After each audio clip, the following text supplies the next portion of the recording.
Bismillahirrahmanirrahim. Assalamualaikum warahmatullahi ta'ala wabarakatuh. Alhamdulillah, kita bersyukur dapat berjumpa kembali dengan channel ini. Salawat dan salam semoga selalu tetap tercurahkan kepada baginda junjungan kita Nabi Muhammad sallallahu alaihi wasallam. Allahumma salli ala sayyidina Muhammad wa ala ali sayyidina Muhammad. Namun sebelum lanjut, saya mengajak Anda dengan kerendahan hati untuk menekan tombol subscribe dan menyukai video ini.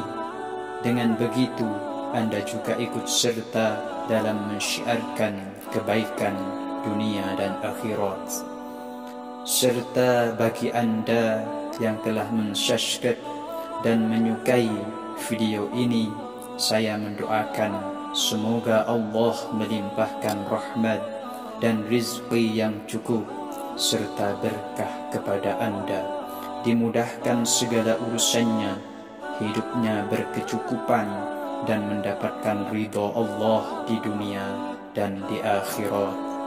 Amin ya rabbal alamin. Para sahabat yang dirahmati Allah, ada suatu amalan yang mana amalan kali ini apabila tidak dikerjakan akan menjadi terhalangnya diterimanya doa kepada Allah Subhanahu wa ta'ala.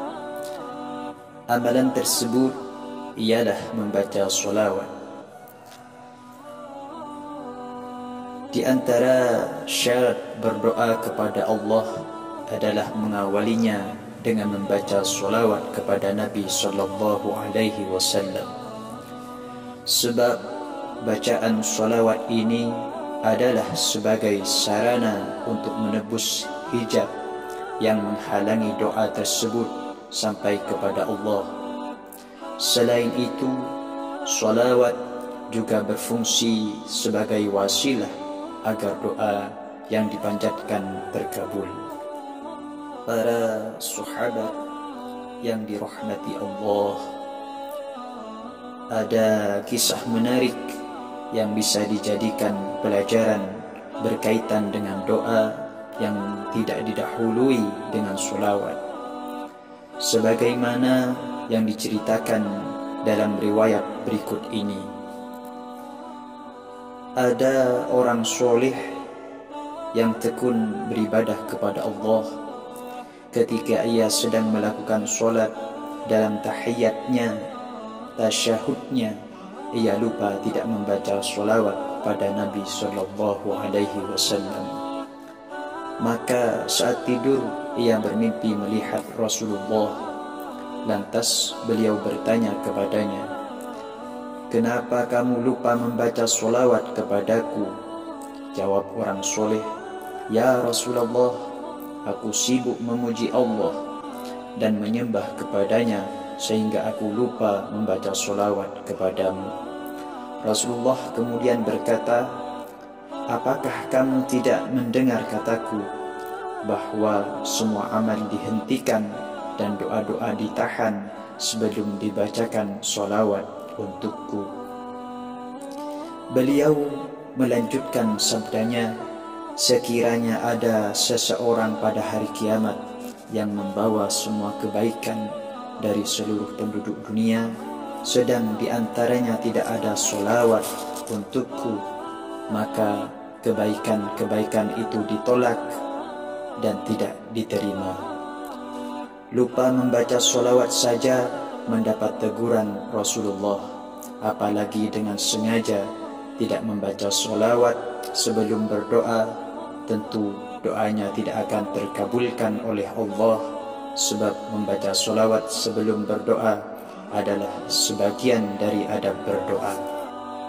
Para sahabat yang dirahmati Allah, Anas bin Malik meriwayatkan bahwa Rasulullah sallallahu alaihi wasallam pernah bersabda, Tidak ada satu doa pun melainkan ada tabir yang menghalanginya dari langit sebelum orang yang berdoa itu bersolawat kepada Nabi sallallahu alaihi wasallam. Apabila dia telah membaca solawat kepadanya, maka tertembuslah tabir itu dan doa pun masuk. Sedangkan kalau dia tidak bersolawat, maka doanya kembali lagi. Fudlail bin Ubaid berkata, Nabi sallallahu alaihi wasallam pernah mendengar seseorang berdoa dalam solatnya, namun ia tidak membaca solawat pada beliau. Maka beliau berkata, orang ini tergesa-gesa.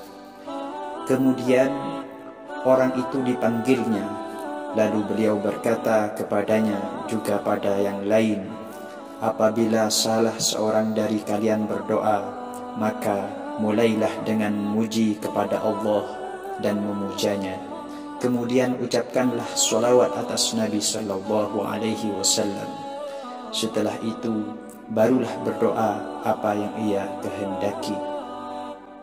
Umar bin Khattab radhiyallahu anhu berkata, doa dan salat itu tergantung di antara langit dan bumi. Tidak satu pun di antara keduanya yang naik kepada Allah Ta'ala sehingga diucapkan solawat atas Nabi sallallahu alaihi wasallam. Rasulullah sallallahu alaihi wasallam bersabda, doa kepada Allah itu terhalang sehingga dibacakan solawat kepada Nabi Muhammad sallallahu alaihi wasallam dan ahli baitnya. Rasulullah sallallahu alaihi wasallam bersabda, tiada doa dari seseorang kecuali terhalang untuk sampai kepada Allah Subhanahu wa taala sehingga ia bersolawat kepada Nabi Muhammad sallallahu alaihi wasallam.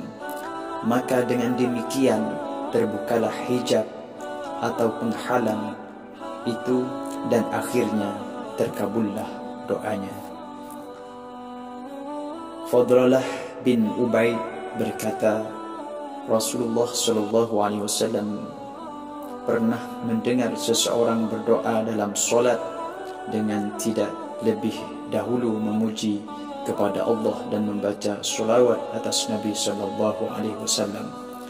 Maka Nabi sallallahu alaihi wasallam bersabda, keburu orang itu. Kemudian beliau memanggilnya dan berkata kepadanya, jika salah seorang dari kalian melakukan solat, maka hendaknya memuji kepada Allah, kemudian membaca solawat kepada Nabi sallallahu alaihi wasallam, lalu berdoa sekehendak hatinya. Para sahabat yang dirahmati Allah, kesimpulan dari beberapa hadis barusan, seakan-akan membaca solawat sebelum berdoa hukumnya wajib.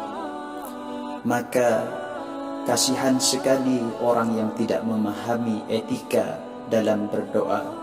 Bisa-bisa doa yang dipanjatkannya selama puluhan tahun tidak pernah sampai kepada Allah karena tidak didahului dengan bacaan solawat. Para sahabat yang dirahmati Allah, semoga apa yang saya bagikan kali ini dapat memberikan manfaat bagi anda dan menjadi tambahan ilmu buat kita semuanya. Dan sewajibnya kita sesama umat muslim untuk saling mengingatkan untuk lebih mendekatkan diri kepada Allah Subhanahu wa ta'ala.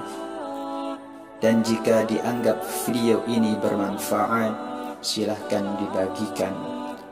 Mudah-mudahan dengan cara membagikan video ini, kalian juga mendapatkan pahala yang sama dari para orang-orang yang mengamalkan amalan ini. Semoga kita semua senantiasa dalam lindungan Allah Azza wa Jalla. Terima kasih, kurang lebihnya mohon maaf. Wa akhiran, Wassalamualaikum warahmatullahi taala wabarakatuh.